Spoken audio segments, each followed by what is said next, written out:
오늘 읽은 본문 15장에 그 전에 보면 유명한 모세의 노래입니다. 모세의 노래는 성경에서 통쾌한 장면이 몇 장면이 있죠. 다윗이 골리앗 장구를 때려 눕히는 장면이 아주 통쾌하죠.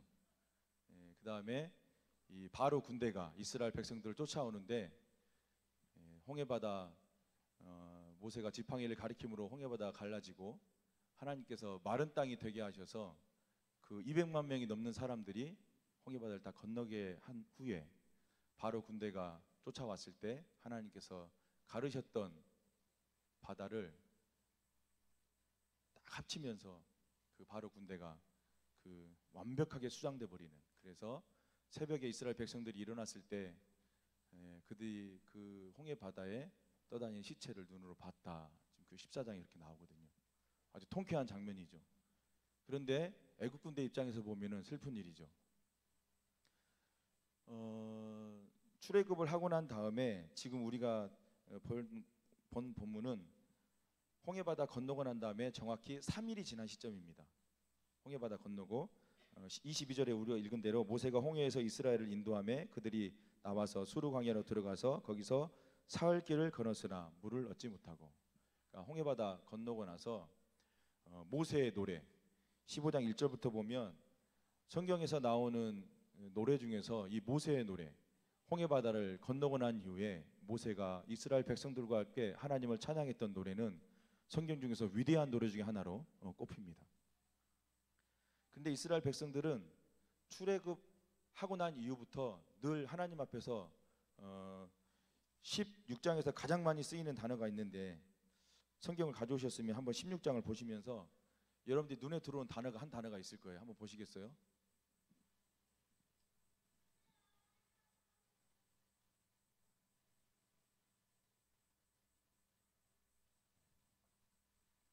시간을 충분하게 드릴 테니까 한번 보세요. 16장을 지금 보시고요. 저 보지 마시고요. 네. 금방 알겠죠? 뭐가 자주 나와요? 무슨 단어가?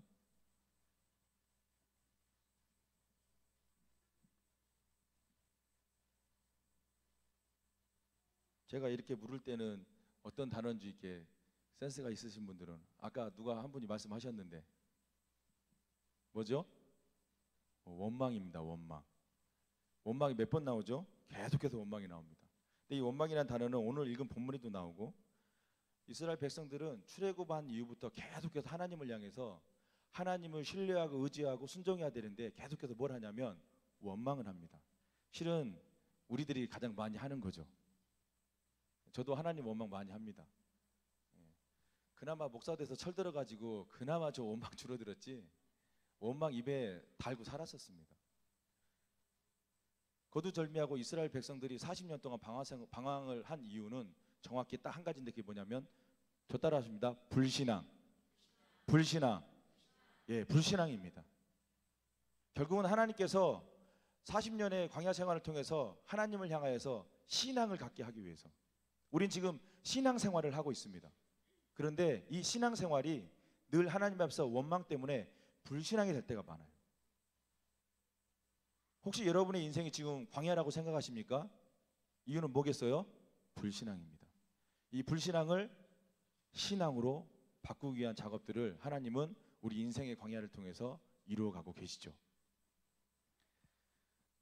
첫 번째 원망은 성경 한번 보시겠어요? 14장 11절입니다.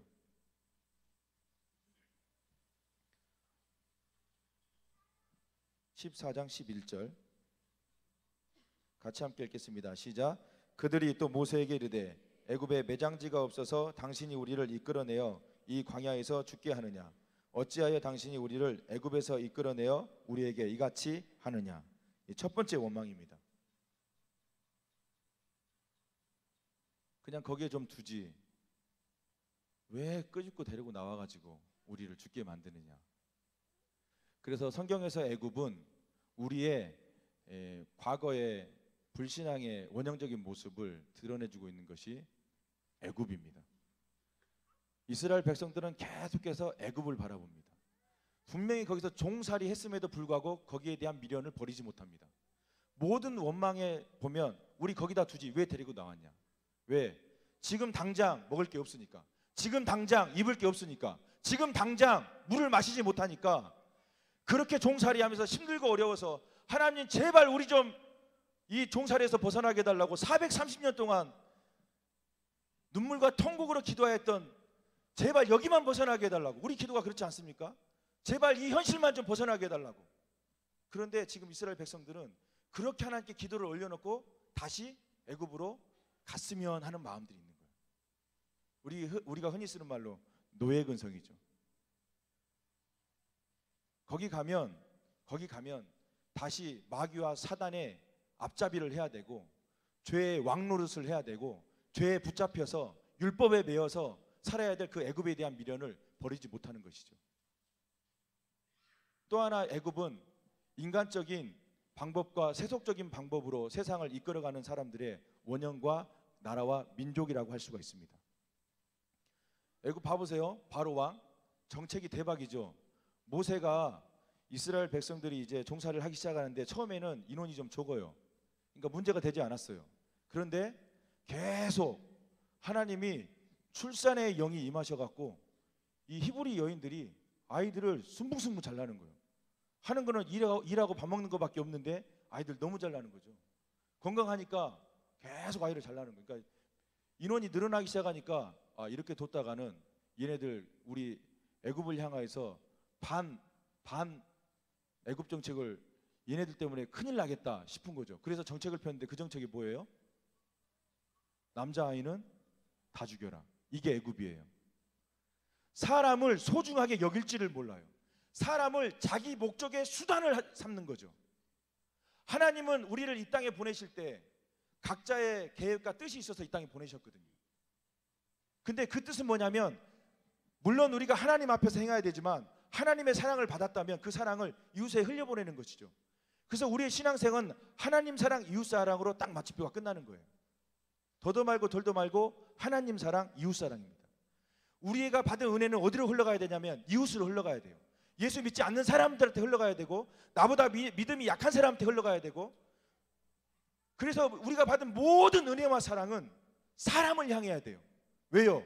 하나님은 그 사람을 사랑하셔서 십자가에서 예수 그리스도를 죽이셨기 때문에, 나를 위해서도 죽으셨지만 우리 이웃을 위해서도 죽으셨기 때문에, 하나님은 그래서 나보다 이웃을 사랑하는 사람의 마음과 그 사람의 마음 씀씀에 하나님의 시선과 마음이 가 있죠. 왜요? 더 사랑하거든요. 그 사람을 하나님. 나보다 아직 예수 믿지 않는 사람을 더 사랑하거든요. 근데 이 애굽은 자신들의 목적과 자신들의 수단, 자신들의 어떤 목표를 위해서 사람을 이용합니다. 하나님이 너무너무 싫어하는 거예요. 서로 사랑할 존재로 우리를 불러주셨는데 사람을 자기 목적의 수단과 이용하는 방법으로 써먹는 거죠. 그 대표적인 예가 우리나라 정말 대기업 다신 분들은 정말 죄송한데 대기업의 갑질이죠. 언젠가부터 갑질이 유행하기 시작했죠, 단어가. 물론 그 갑질을 또 역이용해서 을들의 갑질이 또 있더라고요. 그게 지금 사립 유치원과 유치원 어린이집 교사들 문제죠. 갑질, 그 갑질을 이용해서 을들이 갑질을 또 하는. 결국은 뭐냐? 서로 사람이 사람을 물어뜯는 거죠. 왜 그렇습니까? 사랑이 없어서 그래요. 내 안에 사랑이 있으면 절대로 사람을 수단화할 수 없습니다. 본인이 누가복음 7장 47절, 내가 하나님께 사랑을 많이 받은 사람이 더 많이 사랑하게 돼 있어요. 하나님께 내가 사랑을 적게 받았다고 생각하시면 적게 사랑해요. 그게 누가복음의 747 법칙입니다. 내가 하나님께 받은 사랑이 진짜 예수 그리스도께서 나를 위해서 죽으셨다라는 정확한 하나님의 아들의 죽으심의 그 사랑이 나를 구원했다는 사랑을 어마어마하게 받았다고 생각하는 사람은 더 많이 사랑하는 것이고, 하나님께 받은 사랑이 적게 느끼는 사람은 적게 사랑하는 것이에요. 그게 누가복음 7장 47절 747 법칙이에요.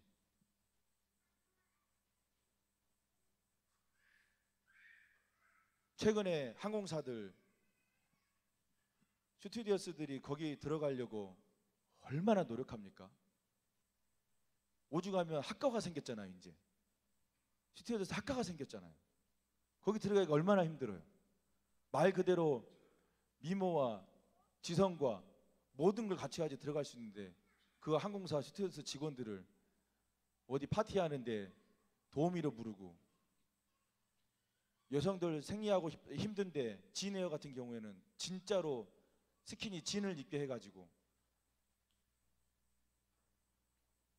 착륙하기 전에는 진이 그래도 옷 자체가 끼는 건데 상공으로 올라가면 이게 팽창해가지고 훨씬 더 끼는데, 그것 때문에 생리 불순이 오고, 이런 일들이 비일비재하게 일어나는 것들이 전부 다 사람을 도구화하기 때문입니다. 애굽에서는 사람을 도구화합니다. 오로지 자기가 원하는 목표를 채우기 위한 도구화하는 것이 애굽입니다. 죄송한데 교회에서도 그럴 수 있습니다. 죄송한데 우리가 섬기는 공동체 안에서도 그럴 수 있습니다. 사람은 사랑해야 할 대상입니다. 자기가 원하는 것을 이루기 위해서 수단화하는 대상이 절대 아닙니다. 근데 지금 이스라엘 백성들은 다시 거기 들어가겠다는 얘기예요. 그렇게 기도해서 하나님 응답을 주셨는데, 혹시 우리 그러지 않나요? 그렇게 기도해서 하나님 응답을 주셨는데 그 축복을 축복으로 사용하지 못하고 그 축복을 오히려 화나 악으로 사용하는 일들. 우리 자녀들 여기 대학만 보내주면 하나님 제가 이거 헌신하겠습니다. 하나님 내가 이런 거 기도하는데 이거 기도 응답해 주시면 내가 하겠습니다. 다 잊어버리죠. 그리고 축복을 주셨음에도 불구하고 그 축복 때문에 그 축복을 누리지 못하고 그 축복이 오히려 화가 되죠. 우리 자녀 대학 보내달라고 해서 대학 갔어요. 근데 교회를 안 나가요. 대학 가는 기도 응답은 됐는데 교회를 안 나가요. 과연 축복일까? 제가 신방하면서 느끼는 거는 자녀들이 거의 대부분 다 듣는 소리. 예전에는 교회 다녔었는데요. 지금은 대학 가고 직장 가다 보니까, 해외를 가다 보니까, 군대 가다 보니까 아직 신앙생활을 못하고 있다. 그게 어느 개인의 문제가 아니라 지금 한국 교회의 문제입니다. 그래서 여러분들이 지금 이 자리에 나온 겁니다. 우리 다음 세대 살려달라고, 우리 자녀들 살려달라고. 우리 자녀들이 기도할 줄을 몰라요. 하나님 앞에서 자기 인생의 주인이 하나님이신 것을 몰라요. 그나마 어머니의 기도로, 아버지의 기도로, 할머니, 할아버지의 기도로 근근히 버텨가는데 그 자녀들이 전부 다 교회와 신앙을 떠나가고 있어요. 우리는 마음으로는 그렇죠. 언젠간 돌아오겠지. 이게 막연한 긍정적 믿음이에요. 죄송한데요, 안 돌아온 자녀들도 많더라고요. 에이 목사님 그래도 시집 장가가고 언젠가는 되면 돌아오겠죠. 이게 낙관적 믿음이에요. 보기에는 참 좋은 믿음 같지만 그 낙관적 믿음 때문에 기도를 하지 않아요. 자기 자식이 지금 오늘 예수님 오시면 지옥 가는데 부모들이 기도를 안 해요. 지금 예수님이 딱 저기 저 문 열고 들어오면 지금 내 남편이 지금 구원의 확신 없으면, 내 자녀가 구원의 확신 없으면 지금 지옥 가는 거거든요. 근데 이런 어마어마한 현실 앞에서 기도를 하지 않아요. 부모들이 하나님께 엎드리지 않아요. 에이 때가 되면 되겠죠. 에이 때가 되면 언제요? 주님 언제 오실지 모르는데요. 그래서 우리가 지금 여기 올라온 거 아닙니까? 하나님 우리 자녀 구원시켜 주십시오. 우리 남편 구원해 주십시오. 우리 다음 세대 살려 주십시오. 우리 청소년들 살려 주십시오. 이스라엘 백성들의 광야 생활의 원인은 불신앙. 그 불신앙으로 시작된 광야 생활에 한 단어로 딱 요약한다면 원망. 홍해바다 건너기 전에도 불평에다가 바다 갈리니까 좋다고 신나서 건너고 나서 15장에 하나님을 찬양하는데 며칠 갔습니까? 딱 3일이요. 우리 많이 쓰죠. 작심 3일. 여기도 3일이에요 지금. 괜히 나온 말이 아닌 것 같아요. 본인 눈으로 봤잖아요. 애굽에서 나올 때도 10가지 재앙을 통해서 하나님께서 우리를 얼마나 이 땅에서 나가게 하실 건지를 그 역사를 본인들 눈이 다 봤잖아요. 특히 마지막 장자의 죽음을 볼 때 애굽에 있는 모든 애굽의 사람들의 장자가, 심지어는 짐승까지 다 죽었잖아요. 그러면 그날 아침에 이 장례를 치르기 위해서 온 집안에, 왜냐하면 모든 집에는 장자가 다 있습니다.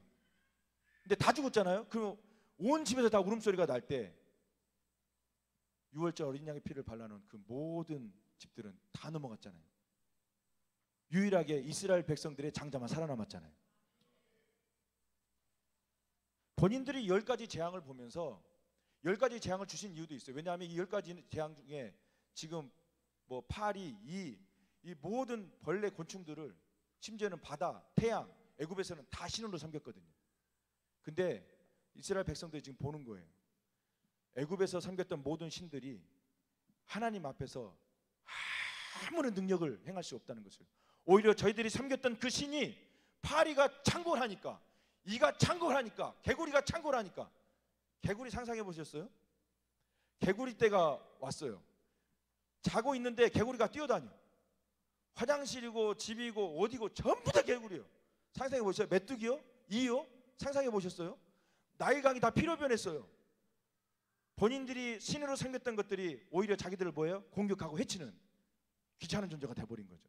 이스라엘 백성들한테 보여주는 거예요. 애굽에서 섬기고 있는 이 모든 신들은 다 가짜다.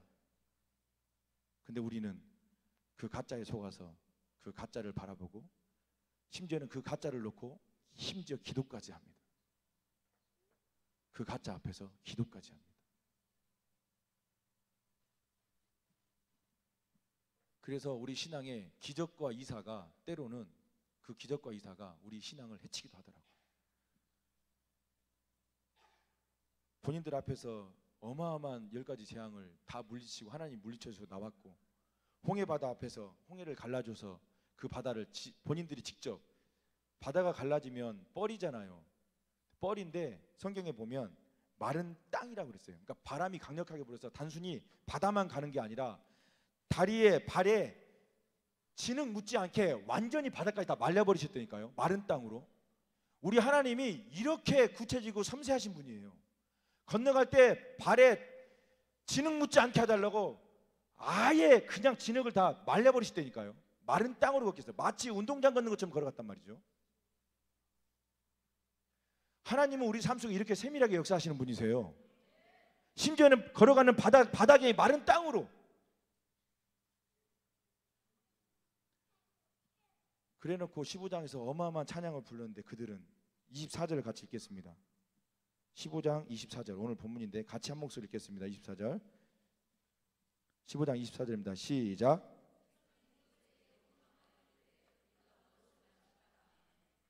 예, 쓴 물 앞에 또 원망이 시작됐습니다.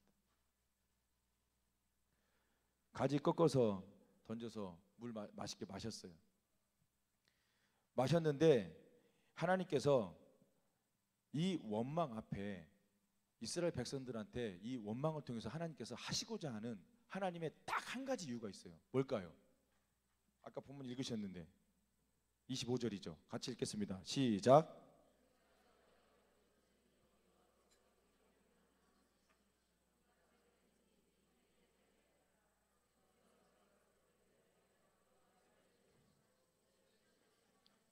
예, 그래서 오늘 설교 제목이 시험입니다. 테스트. 결국은 하나님께서 우리를 시험하시는 거예요. 시험의 목적은 딱 한 가지입니다. 말씀대로 살래 안 살래, 요겁니다. 우리 하나님 복잡하신 분이 아주 심플합니다. 내 말씀대로 살래 안 살래, 딱 요거 하나입니다. 시험의 목적은 딱 한 가지. 내 말씀대로 사는지 안 사는지. 여러분도 그 시험 많이 통과하셔서 여기까지 오셨잖아요. 아멘 안 하신 분들은 아직도 시험에 걸려 있으신가 보네요. 우리 시험 들었다고 막 그러죠. 진짜 시험 당해본 사람들은 본인 입으로 시험 당했다는 소리 안 해요. 진짜요. 신음소리도 못 내고 그 누구한테도 말하고 그냥 매일 그냥 한두 달이 아니라 막 1년 2년을 눈물로 지새우면서 그 시험을 당한 사람들 자기 입으로 시험 당했다는 얘기 안 합니다. 어듣지도 않은 시험 당했다 그래가지고 사람 말 한마디에 아주 시험 당할 수 있죠. 저도 사람 말에 마음이 낙심되긴 하더라고요. 그러나 진짜 시험과 진짜 고난을 당한 사람은 자기 입술로 시험 당했다는 이야기 자체를 안 합니다. 모든 인생은 시험이 있어요. 여러분 자녀들이 이제 기말고사가 다가오잖아요. 중간고사 끝나고 시험지를 받아들였어요. 이렇게 기도하는 거죠. 하나님, 이 시험을 지나가게 하옵소서. 안 보고 나와. 그럼 빵점이에요. 여러분, 모든 인생에는 시험이 있습니다. 성경에 지금 이야기하잖아요. 이스라엘 백성들 뭐 하려고요? 시험하려고 지금 쓴물을 만나게 한 거예요. 그럼 쓴물 앞에서 딱 엎드려서, 하나님께 엎드려 바짝 엎드려서 기도해야 되는데 원망하잖아요. 시험하는 거예요. 언제까지 기도 안 할래? 언제까지 나를 안 찾을래? 언제까지, 죄송합니다 이런 표현, 언제까지 그따구로 살래? 하나님은 지금 여러분들의 눈물의 통곡의 기도를 기다리고 계십니다. 내가 의지할 수 있는 비빌 언덕이 있다는 것은 실은 감사가 아니에요. 비빌 언덕이 있으면 하나님을 의지하지 않거든요. 비빌 언덕이 없어야지 하나님 앞에 바짝 엎드리는데, 비빌 언덕이 있으면요 거기 언덕에다 비벼요. 하나님 의지하지 않거든요. 하나님이 지금 여러분 오늘 무슨 기도하기를 원하시냐면, 나 진짜 아버지 하나님밖에 없습니다. 내 진짜 심한 통곡과 눈물로 예수 그리스도가 십자가를 앞에 두고 히브리서 이야기하는 그 심한 통곡과 간구와 눈물로 주 앞에 나갔던 그 기도, 마치 지금 기도가 오늘 내 생의 마지막 기도인 것처럼 두 마음이 아니라 전심전력하여 하나님을 구하는, 내가 진짜로 하나님 없이는 살 수 없습니다. 주여 하나님의 은혜가 아니면 내가 살 수 없습니다. 그 은혜를 구하는 기도를 하나님이 지금 원하신단 말이죠. 하나님은 지금 이스라엘 백성들이 마라 쓴물 앞에서 그렇게 기도하기를 원하셨던 거예요. 근데 원망하는 거예요. 왜 우리를 데리고 왔냐 이거예요. 다시 애굽으로 보내달라는 거예요.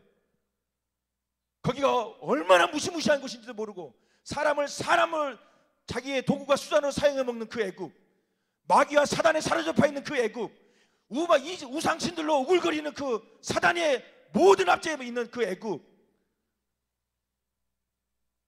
숫자가 많아진다고 남자애를 태어나자마자 다 모조리 다 죽여버리는 그 애굽, 우리 자녀를 죽여버리는 그 애굽, 우리 자녀들의 신앙과 믿음을 떠나게 해버린 그 애굽을 또 가겠다는 거예요. 뒤를 돌아보는 게 아니라 하나님을 봐야 될 때, 지금 이스라엘 백성들은 오늘 하나님께서는 우리를 뒤를 돌아보지 말고 하나님 바라보라는 거예요. 여러분의 그런 눈물과 전심으로 하나님 찾는 기도를 하나님이 오늘 이 아침 원하세요.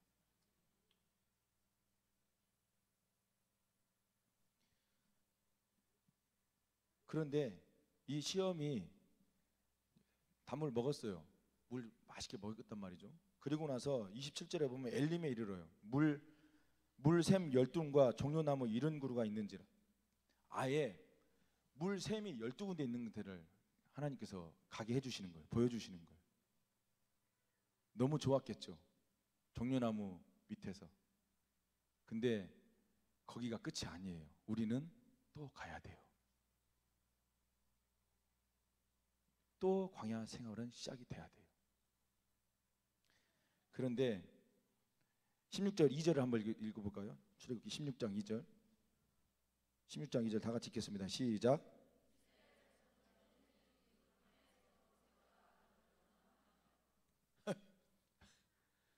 물 한번 먹고 나니까 또 원망하는 거예요. 저도 지금 물 마셨거든요.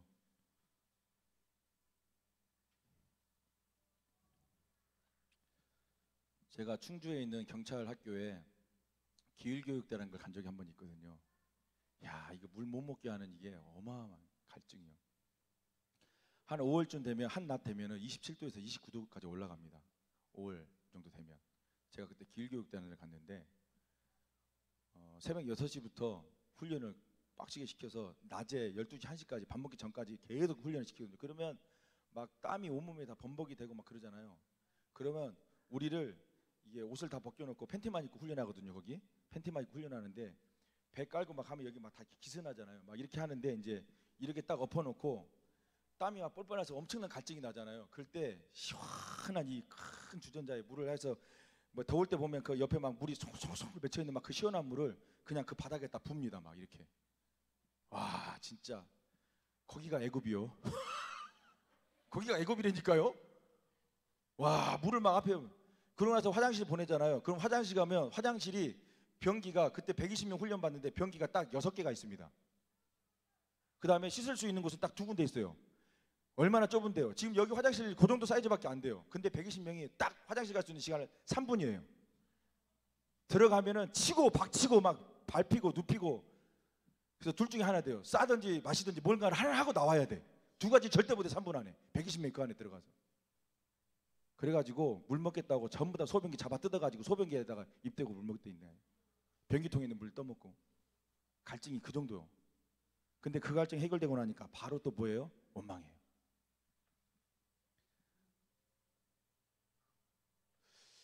간절히 제가 원하기는 이 시간 이로 우리 삶에서 원망이 떠나가기를. 원망이 떠나가기를.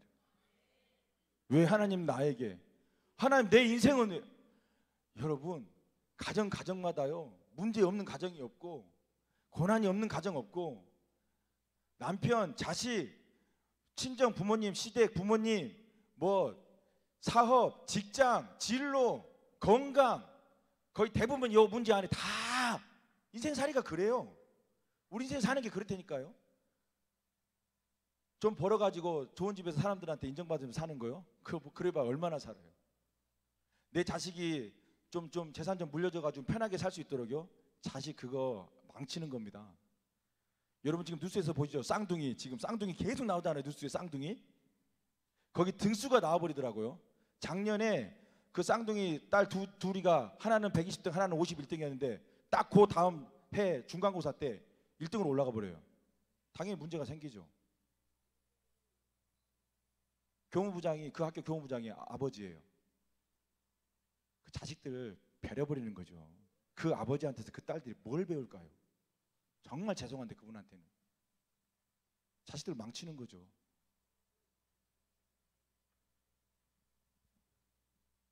(4절에) 16장 4절을 읽겠습니다. 결국은 하나님께서 그 원망 앞에 또 뭐라고 이야기하시냐면 16장 4절입니다. 시작.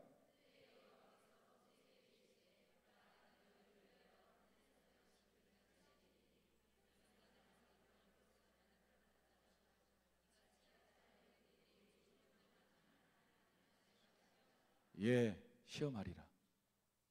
하나님은 계속 테스트, 계속 시험 테스트하는 거예요. 왜냐하면 예수님께서 요한복음 16장 33절에 명확하게 이야기했어요. 세상에서 너희가 환난을 당하라. 담대하라. 내가 세상을 이겼노라. 예수님께서 하신 말씀이에요. 너희가 뭐요? 환난을 당한다. 예수님이 이야기하셨어. 그러면 더 이상 할 말이 없어요. 예수님께서 환난을 당한대요. 근데 내가 먼저 이겨놨대 그 환난을. 그래서 누리는 거죠. 우리는 그걸 못 누려서 우리가 원망하는 거죠. 근데 이 시험 앞에 어떻게 할 건지를 야고보서 1장에서 잘 이야기해 놓고 있어요. 야고보서 1장으로 가겠습니다. 야고보서 1장 2절입니다. 오늘 우리가 기도하려는 게 이 야고보서 1장 2절에서 4절 말씀 붙들고 기도하고 싶습니다. 같이 한번 읽겠습니다. 야고보서 1장 2절에서 4절입니다. 야고보서 1장 2절에서 4절 다 같이 읽겠습니다. 시작. 내 형제들아 너희가 여러 가지 시험을 당하거든 온전히 기쁘게 여기라. 이는 너희 믿음의 시련이 인내를 만들어내는 줄 너희가 알미라. 인내를 온전히 이루라. 이는 너희로 온전하고 구비하여 조금 더 부족함이 없게 하려 함이라. 아멘. 아멘. 결국 시험을 당할 때 뭐 하라고요? 온전히. 누가 기쁘게 여깁니까? 시험인데 지금 내가 죽을 것 같은데 지금. 그런데 하나님께서 말씀하세요. 기쁘게 여기라. 왜냐하면 이 시험이 뭘 하냐면 이는 너희 믿음의 시련이 인내를 만들어낸 줄 압니다. 근데 인내를 온전히 이루라. 그 인내가 뭐라요? 이는 너희로 온전하고 구비하여 조금도 부족함이 없게 하려 하심이라. 예, 결국 시험의 결론이 뭐예요? 부족함이 없게 살게 하시기 위해서 시험하신다는 거예요. 근데 그 부족함을 채우는 게 뭐예요? 하나님 말씀이에요.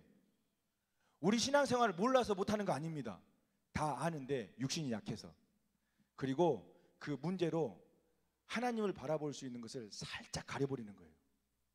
우리가 하나님만 바라보면 답이 나오는데, 하나님의 말씀만 펴서 읽어도 답이 나오는데, 하나님의 음성이 명확한데, 우리를 향한 하나님의 뜻이 명확한데 하나님 말씀에, 근데 요 말씀을 펴서 읽고 하나님을 바라보고 믿음의 주여 온전케 하시는 예수만 바라보면 되는데 그거를 살짝 가려갖고 못 보게 하는 거예요.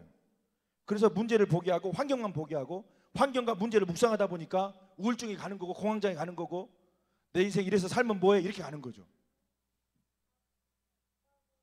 이 시간 나사렛 예수 이름으로 명하노니 우리의 문제와 고난만 보게 하는 이 이상한 어둠의 영, 사단의 영은 떠나갈지어다. 우리 눈으로 하여금 하나님만 보게 하시고 내 영혼의 소망을 하나님께 두게 하여 주시옵소서. 내 유일한 소망은 우리 하나님, 내 유일한 소망은 영원한 생명이신 예수 그리스도, 내 유일한 희망은 그리스도의 십자가 붙드는 것. 그 보혈이 우리를 정결케 하였고, 그 보혈이 우리를 구원하였고, 그 보혈이 우리를 저주에서 떠나가게 했는데, 그 예수 그리스도의 보혈만 붙잡으면, 그것만 의지하면 우리 환경과 우리 문제 너머에서 역사하시는 하나님이 보이는데, 그 하나님을 못 보게 사단이 고묘하게 가려놓은 거예요. 마라의 쓴물 만나니까 엎드려야 되는데 그 환경만 딱 보고 원망하는 거죠.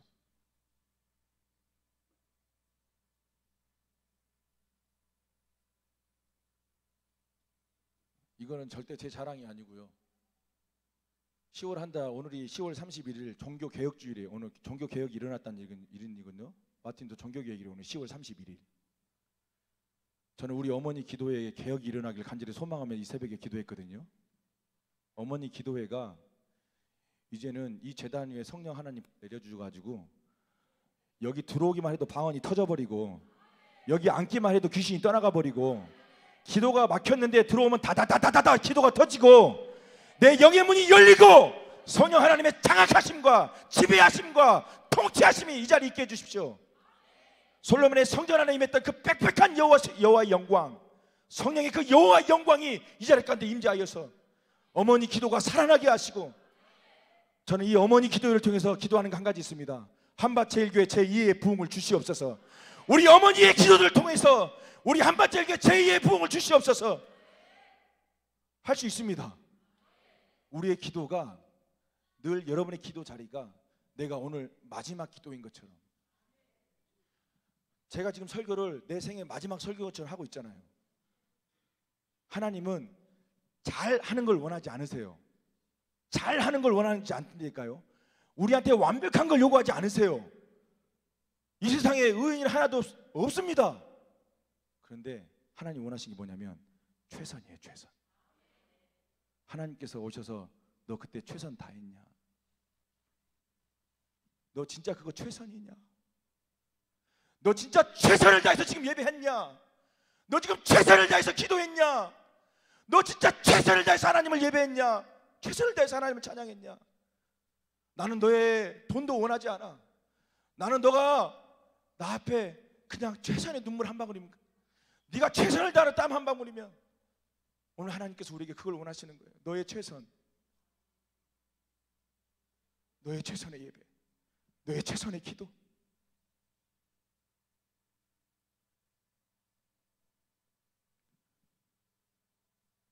우리의 신앙생활이 매너리즘에 많이 빠져 있어요.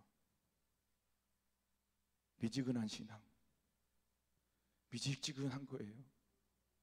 예배를 드리는 것인지 그냥 자리에 와서 자리만 앉아 있는 것인지. 라오디게아 교회를 향했던 예수님의 안타까움, 차라리 차든지 뜨겁든지 둘 중에 하나이라. 나는 그 미직지근한 신앙 싫다 이거예요.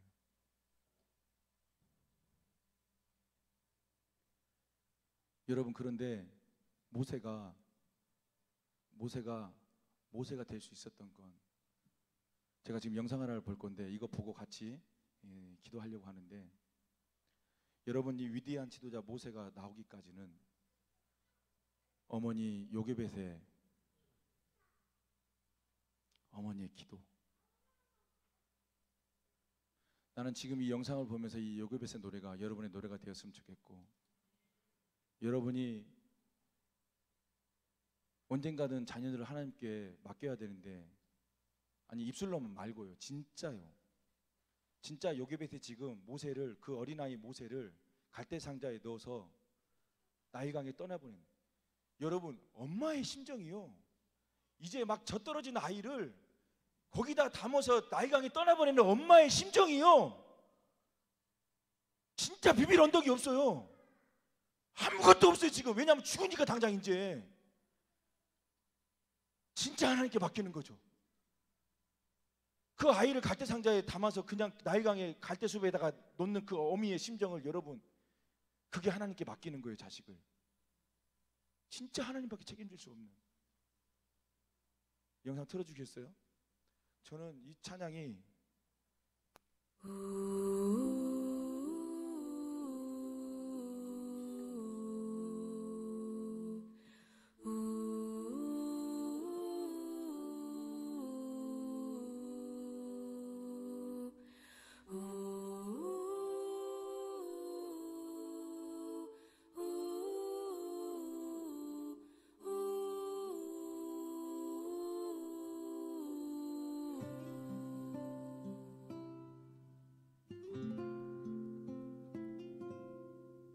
작은 갈대 상자 물이 새지 않도록 역청과 나무진을 칠하네.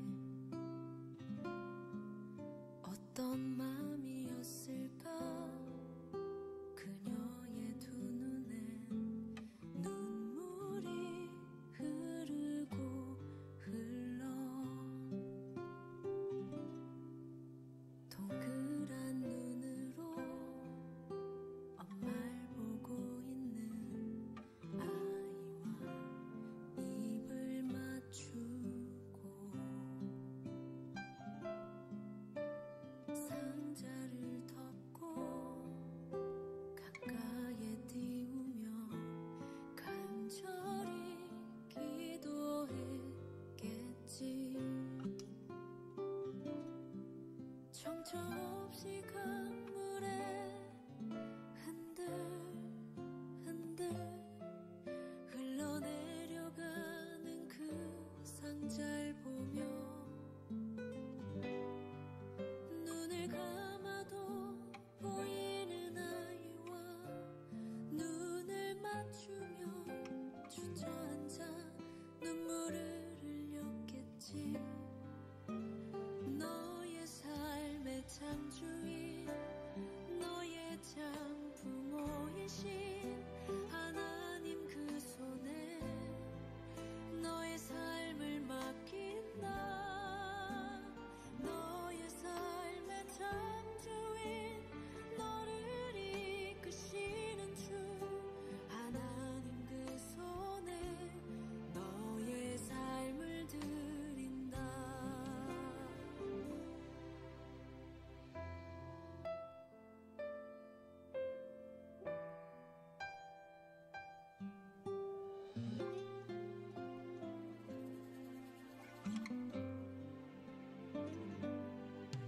어떤 마음이었을까 그녀의 두 눈에 눈물이 흐르고 흘러.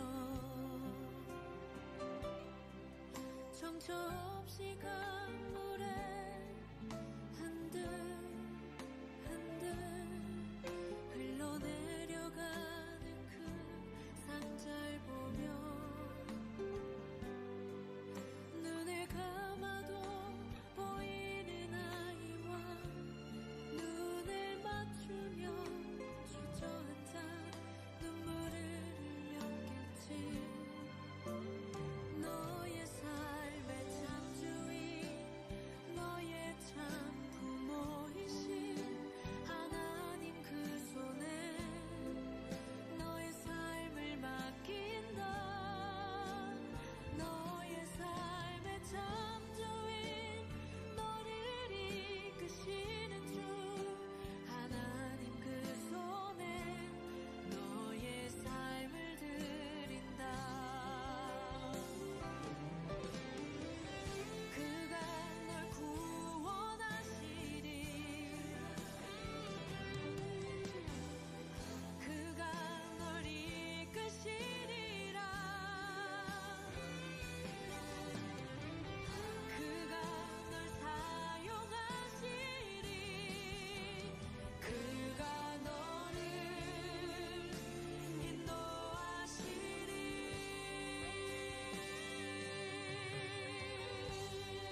하나님께 진짜 맡겨드려야 되거든요. 완전 절망에 그러나 소망을 가지고 뛰어보냈던 그 모세는 다시 본인 품에서 젖을 먹이며 키울 수 있는 은혜를 하나님이 주셨어요.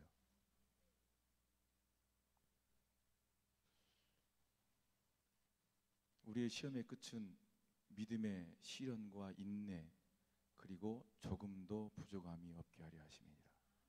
저는 이 말씀이 너무 좋아요. 조금도 부족함이 없게 하려 하십니다. 이게 우리에게 하나님이 우리에게 주시는 시험 테스트. 이 테스트를 이제는 원망하지 마시고 이제 여러분의 삶에서 입술에서 원망은 떠나보내세요. 더 이상 원망하지 마시고 지금 이 찬양 계속 좀 볼륨 높여서 키워주시고요. 지금 34분이니까 한 2번, 3번 정도 이 영상 돌면 6분짜리니까 얼추 시간이 될 것 같아요. 같이 한번 전심으로 하나님께 기도했으면 좋겠어요. 아버지 하나님, 옆에 사람 의식하지 마시고 하나님께 집중하세요. 우리 원로 목사님 이야기하는 것처럼 전파방해 받지 말고 집중해서 저도 크게 소리 내서 기도 안 할 테니까 정말로 집중해서 하나님만 바라보고 하나님, 성령 하나님 하나님이 원하시는 기도 내가 지금 올려드릴게요. 심한 통곡과 간구와 눈물의 기도를 이 시간 하나님께 드리고 하나님 내 남편도 내 자녀도 마치 요괴배처럼 그렇게 하나님께 드립니다. 하나님께 정말 올려드립니다. 책임져 주셔서 내 삶에서 이제는 원망은 떠나가게 하소서. 믿음의 인내와 시련을 기쁨으로 감당하게 하소서. 하나님 내가 주의 말씀 붙들고 넉넉하게 이겨내겠습니다. 이 시험을 내가 넉넉하게 이겨내겠습니다. 이제는 내가 사람을 도구하거나 수단하지 않고 사랑의 대상으로 더 섬기고 나누겠습니다. 하나님 도와주소서. 주여 3번 부르짖고 다 같이 기도합니다. 주여